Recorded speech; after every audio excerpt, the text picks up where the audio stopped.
The ballroom fell silent, the kind of silence that prickles against the skin. Chandeliers shimmered above a sea of polished faces, but all eyes turned toward one woman standing frozen near the stage. Jacqueline Kennedy, elegant as ever in her ivory gown, had just been insulted not by a stranger, but by a man of influence, a guest of honor at the political gala. What happened next would define not just the evening, but the legacy of John F. Kennedy as a husband, a leader, and a man of profound dignity.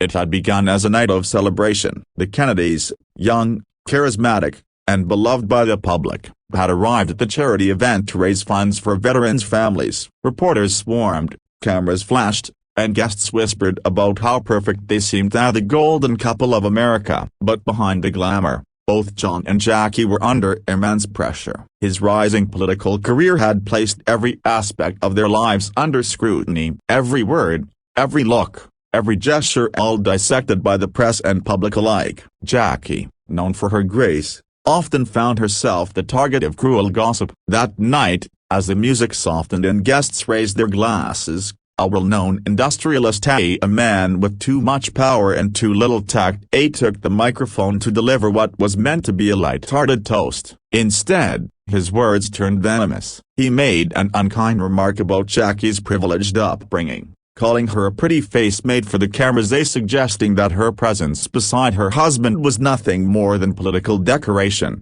The crowd laughed awkwardly, unsure whether to join in or stay silent. Jackie's eyes dropped to the floor, her fingers tightening around the stem of her glass. For a moment, even the air seemed to freeze. She didn't defend herself, she didn't need to, because across the room, John Kennedy had already stood up. His expression was calm, but his eyes burned with quiet intensity. As he walked toward the stage, every step echoed against marble floors. When he reached the microphone, he didn't raise his voice, didn't shout, didn't lash out. Instead, he smiled, that calm, disarming smile that had won over millions, and said, "Sir, it takes far more than privilege to stand with courage and grace beside a man who serves this country. My wife has both, and she's proven it every day since I met her." The room erupted in applause. Jackie's eyes glistened, and the man who had mocked her shrank back, his face flushed with embarrassment. John turned,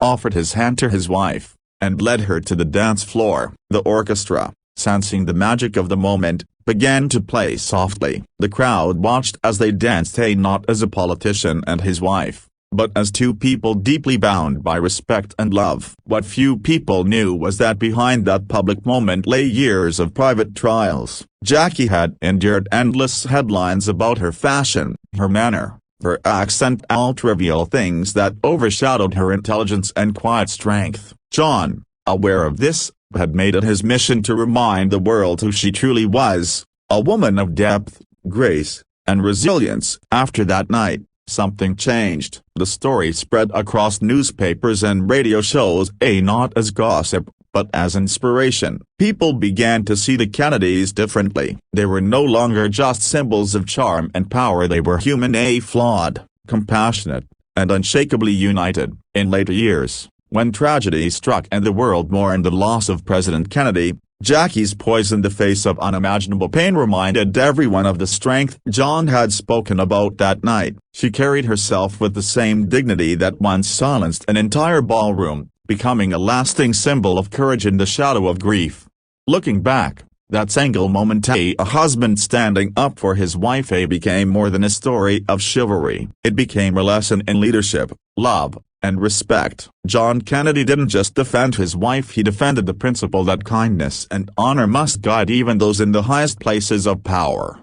And so, as history remembers the glamour and tragedy of the Kennedys, that night remains a shining testament to something simpler yet profound, the quiet strength of a man who shows empathy over ego, and the enduring grace of a woman who meets cruelty with class. In a world quick to judge and slow to understand, John and Jackie Kennedy reminded us of something timeless, that true power lies not in domination, but in dignity.